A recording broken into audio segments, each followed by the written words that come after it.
Basketball. Basketball. Hey, it's Dominic D'Angelo of Wrestling Media, and I am here for the Daily Wrestling Hotline. It is May 21st, 2025. I had this initial subject I wanted to talk about at first, but I'm going to wait till maybe tomorrow to cover that in particular.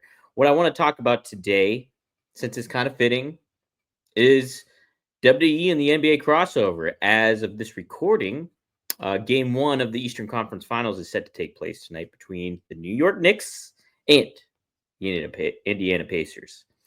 More importantly, though, from a wrestling standpoint, it involves two pro athletes that were involved in a really intriguing WWE moment months ago. That's New York Knicks guard Jalen Brunson and Indiana Pacers superstar Tyrese Haliburton. Now, they had a little confrontation on SmackDown months ago, and Tyrese Haliburton was in the heel role while Jalen Brunson was in the babyface role because it took place in Madison Square Garden. And so it was some cool buzz. You know, WWE does a good job at getting celebrities into the mix, especially nowadays in this Nick Khan era, where you get the pro athletes coming into the mix.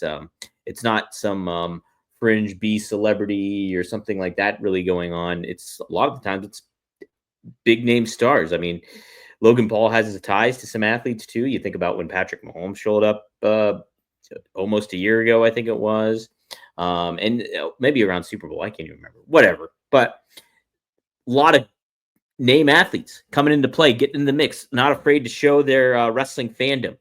Tyrese Haliburton and Jalen Brunson are two of those guys. And now they're competing. The two top teams, 4 teams left in the NBA playoffs this year. And 2 of those teams are in the Eastern Conference. 2 of those players are facing off one another tonight. And so I thought it'd be fitting to maybe talk about the aspect. Is WWE doing a little too much with this? Typically, when you have something that is really something big to sink your teeth into, pro wrestling tends to exploit it. And, you know, it's understandable. I mean, these are 2 big premier names at a very hot time in that particular sports genre. This is NBA playoffs.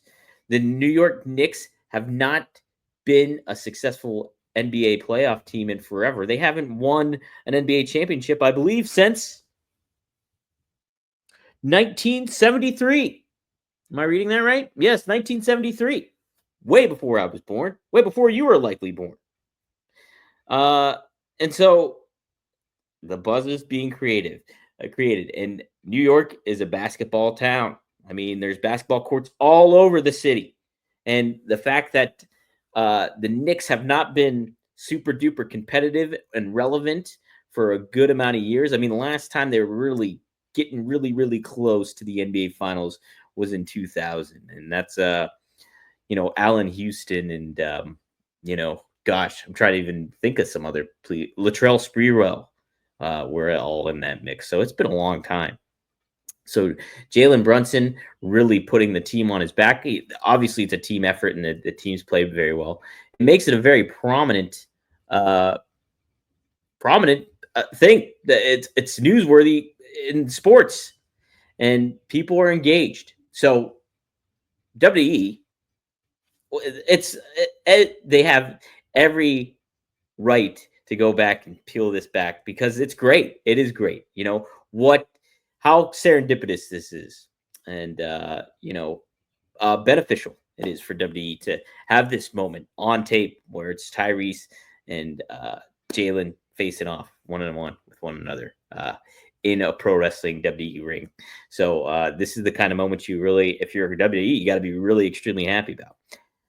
The funny thing about it all is WWE is notorious for really hammering home the point. I mean, you think about it in the Vince McMahon days. Oh my gosh, things were beaten to death. Remember Tout? Remember them trying to get that over? That was awful. Remember the Yes chant? It was Daniel Bryan's thing. They tried to co-opt it and make it Big Show's thing, make it somebody else's thing, not Daniel Bryan's. and Vince just having his proclivities to doing what he wanted, even if it was counterproductive to the television product he was putting on. I mean, you think about Michael Cole in the lead play-by-play man, but also the heel commentator, just very counterproductive in what you're trying to do to present a pro wrestling product that fans can relate to a moral compass of the play-by-play guy. They're usually that person, and Michael Cole was not that. But still, nonetheless, Vince McMahon stayed on that course despite it veering off into being a counterproductive thing. And it's kind of funny. You think about WWE went public. Oh my God, in 2000, oddly enough, around the time the Knicks were relevant in the NBA playoffs, but they went public around 99, 2000, and it's funny. Like WWE tends to act like they're new rich. You know what I mean? You have the old rich, the standards, where it's just like, okay, we're used to having money. Well, when WWE has a new toy or something big and they're in the mainstream, they're like, hey, look at us. Hey, don't forget about us.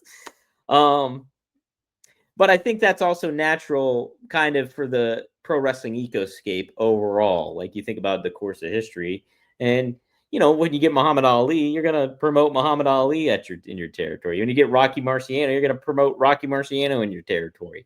They're a featured attraction that come into play. So Jalen Brunson and Tyrese Haliburton being in such a big pedestal, they're playing in. I think are they in Indiana tonight? Or no, they're in MSG tonight. No, they aren't. No, they're in Indiana. My mistake, Indianapolis. But either way, it's just like the eyes are going to be on that product, and like WWE on Raw had this cool segment, I thought, overall, when it was with Tyrese Haliburton just being interviewed by Michael Cole and Pat McAfee. Made it feel cool. Nice. WWE is involved. That's what it felt like. What I thought was kind of over the top was the aspect like, hey, we helped write this, and then promote that aspect. Like a tweet was sent out under Triple H's name, and it was like, it's almost like we wrote this. And it's just like, that felt kind of heavy-handed in a little bit of voice, I think. But overall, I mean, what do you expect to happen? I think that it's a cool thing to do. And, I would have loved, now this is what I've been saying on other shows too, is I would have loved it if they kept it simple and they would have just been like, hey, why don't we make a cool video package? We buy the rights again to My Way by Limp Bizkit and present it in that fashion, promote it that way. Have that interview with Tyrese Haliburton. Game 1's tonight, guys. Look at what we're putting out on social media. Boom. Catch like wildfire online. It would. And so, I don't fault them for the most part. It is just something that if I were WWE, I'd be like, all right, where can we kind of pump the brakes? But when do we kind of light a little fire? There's some things here too. But this is intriguing. I'm excited. Fortunately, I won't be able to tune in live to the NBA tonight. I'm doing a live show with Bill Alfonso. Fonzie, we're going to have a big show tonight. We have some cool guests scheduled that Fonzie's been facilitating. So I'm excited to get that cooking. That'll take place at 8 p.m. So feel free to tune in if you're tuning in the immediate here before Wednesday night cooks off. If you're an NBA fan, tune into that too. If you're a Dynamite fan, tune into that too. But I hope you tune into the Daily Wrestling Hotline every day, Monday through Friday. Try to do a 10 to 15 minute show and talk about a topic that interests me and that hopefully interests you and helps out with the YouTube algorithm. So be sure to like, subscribe, share, get the word out about Brass Ring Media. If you're interested, please join the Patreon, patreon.com/brassringmedia, and sign up. I think it's only like $4 a month or something, and you get behind the wall content that Zach Haydorn does, Tyler Sage, written content, video content. I'll be producing some content here in the near future as well. So thank you all for tuning in. I'll see you tomorrow here on the Daily Wrestling Hotline. Call 1-900-909-9900.